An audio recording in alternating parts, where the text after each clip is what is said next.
Bwana Yesu asifiwe. Karibu katika ibada ya asubuhi ya Anza Siku na Bwana inaokuja kwako nami Pastor Miamba, na tunamshukuru Mungu sana kwa ajili ya mfungo wetu unaoendelea wa siku 40, na leo ni siku ya 32 ya mfungo wetu, na tulipokuwa tukiutafuta uso wa Bwana kwa ajili ya siku ya leo, kuna mambo Mungu amenisemesha, nataka niseme na wewe kama Bwana alivyosema nami. Ni kwa habari ya kuzigusa madhabahu za uharibifu na kuziamuru ajenda zile za madhabahu zisipate nguvu kwako. Nasema hivi, tunaenda kushughulika na madhabahu na kuamuru ajenda za uharibifu zinazoendelea kwenye zile madhabahu zianguke, zisipate nafasi kwenye maisha yetu. Sasa kabla sijaenda kusoma maandiko, Biblia inaeleza dhahiri ya kwamba ipo miungu mbalimbali. Katika Biblia tumeona Mungu wa Wafilisti na miungu ya Waamori, tumeona miungu mingi tu, lakini kuna namna ambapo wale miungu walikuwa wanafanya kazi kwa jamii fulani. Unaposikia mungu wa Wafilisti ambaye anaitwa Dagoni alikuwa akifanya kazi kwa Wafilisti, sio Wafilisti wote walikuwa wanamjua Dagoni, na sio kwamba wote walikuwa wamemkiri Dagoni, lakini imradi wewe ni Mfilisti, mungu wako atakuwa ni Dagoni na atafanya kazi kwenye maisha yako kwa uharibifu wake mpaka pale utakaporuhusu nguvu za Mungu ziingie na Dagoni aanguke. Tukisoma katika maandiko tunaona, unaposoma katika kitabu cha Samueli wa kwanza, utagundua ya kwamba Mungu alikuwa akisimama na sanduku lake, uwepo wake. Hakuna miungu iliyoweza kusimama pamoja na Mungu. Na tunaona kabisa kwenye kile kitabu cha Samueli wa kwanza, ile sura ya 5 mstari wa kwanza, anasema basi Wafilisti walikuwa wamelichukua sanduku la Mungu, wakaenda nalo kutoka Ebenezeri hata Ashdodi. Wafilisti wakalichukua sanduku la Mungu, wakalitia katika nyumba ya Dagoni, wakaliweka karibu na Dagoni, na watu wa Ashdodi walipoamka alfajiri siku ya pili, kumbe Dagoni ameanguka chini kifudifudi mbele ya sanduku la Bwana. Wakaitwaa Dagoni, imana ilo sanamu, wakaisimamisha mahali pake tena. Hata walipoamka kesho yake asubuhi, kumbe Dagoni alikuwa ameanguka chini kifudifudi mbele ya sanduku la Bwana, na kichwa chake Dagoni na vitanga vya mikono yake vyote viwili vimekatika, vipo vimelala kizingitini. Dagoni akasalia kiwiliwili chake tu. Kwa hiyo makuhani wa Dagoni na mtu awaye yote aingiaye nyumbani mwa Dagoni hawakanyagi kizingiti cha nyumba ya Dagoni huko Ashdodi hata leo. Sasa tunaona ile mstari wa 6 nasema, lakini mkono wa Bwana ulikuwa mzito juu ya watu wa Ashdodi, akawaharibu, akawapiga kwa majipu huko Ashdodi na mipakani mwake. Sasa ukiendelea kusoma utaona shughuli imeanza, kwamba kila aliyekuwa amelishikilia lile sanduku la agano, uharibifu ulikuwa unaingia kwenye hiyo nyumba, uharibifu ulikuwa unaingia kwenye huo mji. Nataka tuangalie ukinapoendelea kusoma, mimi nirudi tu kule mwanzo.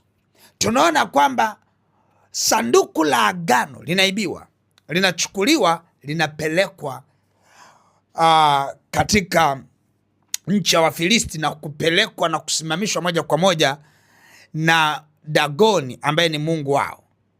Lakini tunaona mahali kwenye chumba ambacho Dagoni alikuwepo, halafu akasimamisha na sanduku la agano, Dagoni alianguka, sanduku la agano libaki kusimama.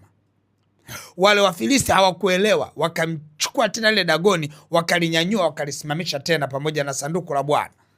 Walipoamka asubuhi, wakakuta lile sanduku na yule Dagoni kaanguka na vitanga vya mikono yake vimekatika, na amekaa hapo kimesalia kiwiliwili, ameangukia sanduku la agano. Sasa nataka kuna kitu tukielewe, kilichokuwa kinafanya uharibifu ni uwepo wa Mungu uliokuwa katikati ya miungu.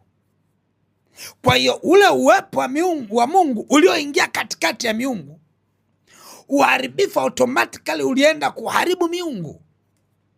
Kwa hiyo tunapoona sanduku la agano ambalo limebeba uwepo wa Bwana linaingia kwenye miungu ama linaingizwa kwenye miungu, ilikuwa ni dhahiri lazima hiyo miungu iharibike huko ndani. Ni lazima uharibifu uondoke huko ndani.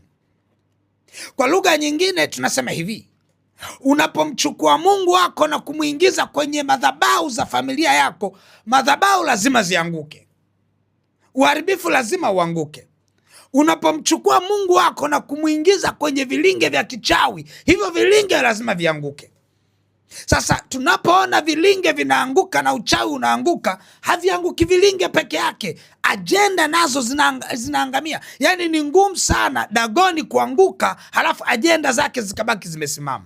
Ajenda zinasimama pale ambapo Dagoni amesimama. Dagoni akianguka na ajenda zinaanguka. Nataka unielewe sana, mtu wa Mungu, kwamba katika hali unayopitia wewe kama mtu wa Mungu uliyebeba uwepo wa Bwana, uelewe ya kwamba huo uwepo wa Bwana utakapoushikilia, na ndio maana shetani huwa anapambana huo uwepo wa Bwana usiwe nao, na muda mwingine anakutengenezea mazingira ya kwamba uwepo wa Bwana usifanye kazi ndani yako. Na ndio maana kila siku tunaweza tukawa tunahubiri kwamba sadaka, sadaka, sadaka inayoleta nguvu za Mungu kwenye tukio. Sadaka, sadaka, sadaka inayokuinulia Mungu katikati ya shida zako. Sadaka, sadaka inayomuinua Mungu katikati ya mizimu, katikati ya madhabahu za familia. Sadaka, sadaka. Nini maana yake? Kwa sababu na shetani naye anasemesha kwamba usiachilie sadaka. Hivi unajua kwa nini? Kwa sababu Mungu anaponyanyuliwa juu na sadaka unayoiachilia, huwa madhabahu za giza lazima zianguke na wakuu wake. Ni rahisi sana kwenda na maombi yako bila sadaka, na wakuu wa giza na wenyewe wakaendelea tu kushangilia, kwa sababu sadaka inaruhusu nguvu za Bwana kuondoka na ajenda ya mahali pale ulipoomba. Yani kwa mfano, sasa hivi mimi ninaombea juu ya afya yangu ama naombea juu ya uchumi wangu. Nitakapoachilia sadaka, ile ajenda inakuwa na nguvu ya Mungu, na automatically kilichoshikilia uchumi wangu ama kilichoshikilia afya yangu lazima kianguke. Yani kwa lugha nyingine, unaliingizaje sanduku la agano katikati ya miungu migeni? Unaweza ukaliingiza sanduku la agano ukadhani ya kwamba aliyeanguka ni Dagoni, kumbe kimsingi ajenda lazima zianguke. Zinaangukaje ajenda? Ni pale ambapo tutamuingiza Mungu wetu na uwepo wake katikati ya miungu na miungu migeni inayopareti, katikati ya uharibifu unaopareti. Mimi ninaelewa kabisa, sio mahali pote huwa naingia na kuanza kuomba. Kuna nyakati huwa naelewa nikiingia na Mungu wangu mahali fulani, automatically agenda za giza lazima ziondoke. Ni mara chache sana utanikuta naingia kila kona naomba, kila kona naomba. Sio kwamba napoingia mahali pale basi niwe naomba tu kwa maana ya kukemea na kuharibu vitu vya pale. Si kweli. Kuna nyakati ninachokazana ni kuhakikisha ya kwamba mahali hapo penye uharibifu naingia na Mungu wangu. Ninapoingia na Mungu wangu yeye ndo anayesimama kama ishara. Mungu wangu ndo anayesimama kama ajabu. Mungu wangu ndo anayesimama kama nguvu. Unapomuingiza Mungu wako mahali fulani kwenye miungu migeni, lazima mahali pale miungu ile migeni ianguke. Unapomuingiza sanduku la agano, kwa maana ya uwepo wa Bwana, unapoingiza kwenye miungu migeni kama Dagoni alianguka, ndivyo hivyo miungu ya familia inaanguka. Na ndio maana tunaona ajenda za kimungu. Tunapoona ajenda za kimungu, tunajua kabisa ajenda za kimungu zinabebwa na mambo gani? Zinabebwa na sadaka, zinabebwa na maombi. Unaangalia pia ajenda za giza zimebebwa na nini? Zimebebwa na sadaka, zimebebwa na yale matamshi ya kipepo. Sasa tunapoenda mbele za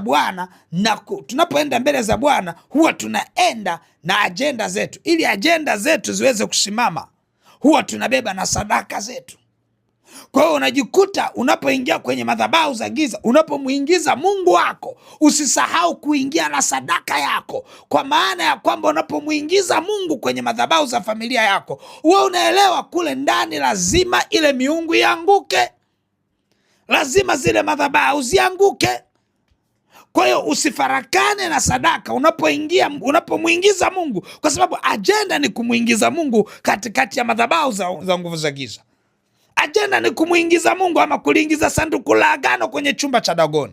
Tunataka ajenda hiyo ihamie kwetu, tumuingize Mungu kwenye vilinge vya kichawi vilivyobeba ajenda za uharibifu, kwa sababu kinachoachiliwa hapo na kinachotakiwa kuanguka, akianguka Dagoni na ajenda zake zimeanguka. Tunajua yapo mambo mengi ambayo yanaendelea kwenye maisha yetu, lakini yale mambo yamebebwa na kushikiliwa na Dagoni ama na miungu ya familia zetu.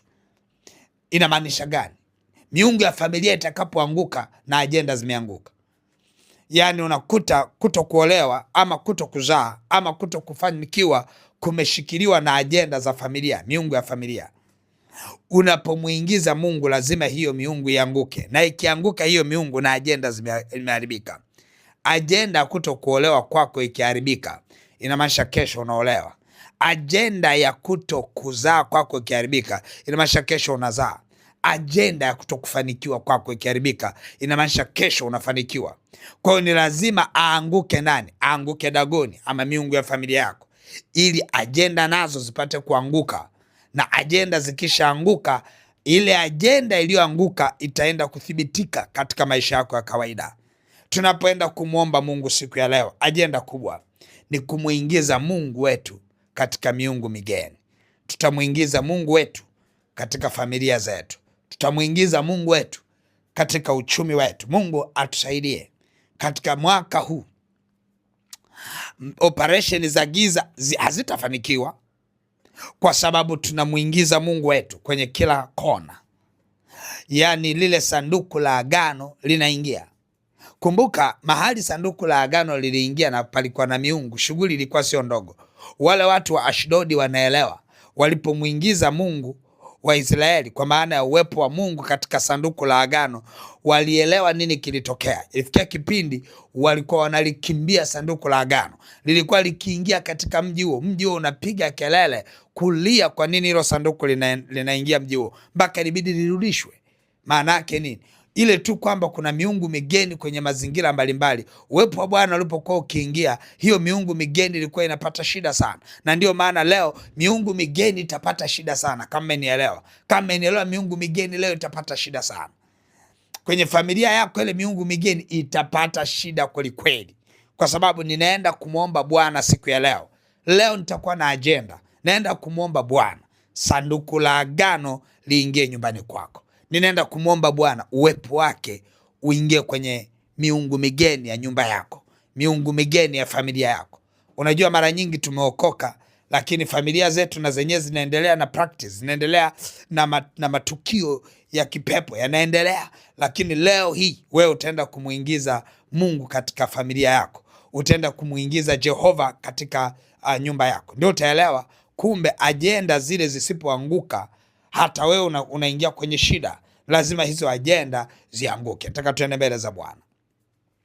Baba mtakatifu, katika jina la Yesu Kristo wa Nazareth, Mungu liye hai, tunakushukuru kwa maana umesema nasi leo juu ya madhabahu za uharibifu zinazoweza kubeba ajenda za giza kuweza kuharibika. Madhabahu za giza ambazo zimebeba ajenda za uharibifu zipate kuharibika. Mungu liye hai, asante kwa maana wewe umetufundisha ya kwamba ulipoingia na uwepo wako kwa Wafilisti, uharibifu ulienda kutokea kwenye miungu yao na ajenda zao za uharibifu zikaanguka. Mungu liye hai, ninaomba uwepo wako pamoja nasu, uende kwenye familia za watoto wako, uende kwenye familia zetu. Mungu liye hai, uwepo wako uende kule kama ajenda, uwepo wako tuende nao. Mungu liye hai, ninaomba uwepo wako unapoenda pamoja nasi, miungu migeni kapate kuanguka chini.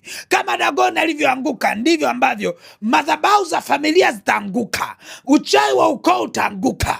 Uharibifu wa nguvu za giza katika kona mbalimbali utaanguka. Mungu liye hai, tunaomba adui anapoanguka, ajenda zake pia nazo zianguke sawa sawa na kusudi lako.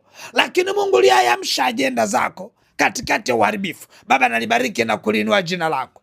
Mtoto wako ambaye anafunga siku ya leo kwa ajili ya kutafuta uso wako, Bwana Mungu liye hai, usiufiche uso wako.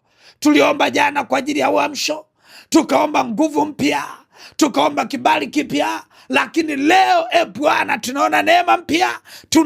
Tunasongea na hiyo neema mpya kwenye miungu migeni iliyotesa maisha yetu kwa ajili ya zile ajenda ambazo imezibeba, ajenda za kutokuzaa, ajenda za kutokuoa, ajenda za kutokuolewa, ajenda za umasikini, ajenda za msongo wa mawazo, hofu na mashaka, ajenda za mateso ya kila aina kwa majina yake. Tunabatilisha ajenda za giza kwa jina la Yesu. Roho Mtakatifu, asante kwa maana hakuna ajenda itakwenda kusimama tena, kwa maana ile miungu inaanguka, miungu migeni inaanguka, mateso yanaanguka kwa jina la Yesu Kristo wa Nazareti. Mungu aliye hai, Baba, asante kwa neema na rehema, asante kwa mkono wako wenye nguvu, asante kwa kibali chako. Mungu liye hai, asante kwa maana asubuhi ya leo umesema na familia za watu wako, umesema na koo za watu wako. Maneno haya tunaongea ni roho, yanaenda kutembea kwenye koo za watoto wako. Mtoto wako anayenisikia, familia yake, ikiwa kuna miungu migeni, ikiwa kuna madhabahu,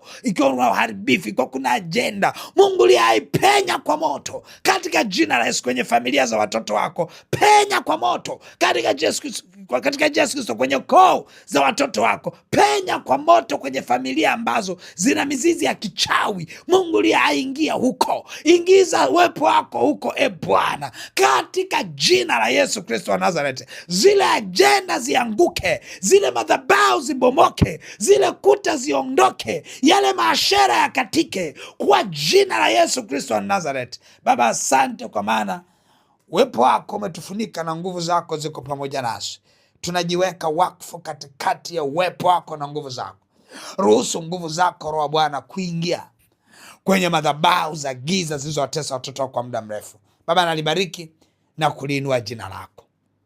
Sifa na heshima vyote ni vya kwako, ni katika jina la Yesu Kristo wa Nazareti. Amen, amen, amen. Sasa Mungu aendelee kukubariki. Tunajua kabisa ya kwamba madhabahu za familia, madhabahu za ukoo, vilinge vya kichawi na kila namna, sadaka ndio ajenda mama, ajenda mama. Ndio maana hata anayejifunza uchawi leo ukimuuliza, akiingia kwenye vile vikao vyao, ajenda zao ni sadaka tu, yaani matukio na sadaka, matukio na sadaka. Kwa hiyo huwezi kimbia sadaka, na kama unataka kutawala katika ulimwengu wa roho, basi una uwezo mkubwa kutawala kwa njia ya sadaka yako. Mungu wangu akubariki sana. Basi utashika sadaka yako sasa na kuiachilia kwenye ile lipa namba ya M-Pesa ambayo ni 577876 au namba za mawasiliano 0713842123 au 0744982517. Uwe na mfungo mwema, uwe na siku njema na Mungu akubariki sana. Amen.